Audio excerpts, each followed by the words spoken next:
بسم الله الرحمن الرحيم. بسم الله الرحمن الرحيم.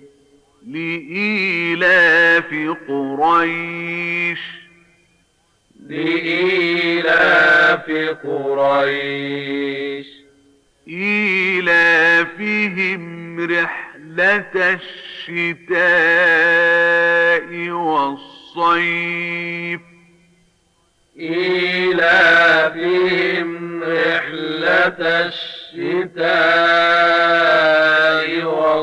والصيف فليعبدوا رب هذا البيت فليعبدوا رب هذا البيت الذي أطعمهم من جوع وآمنهم من خوف الذي أطعمهم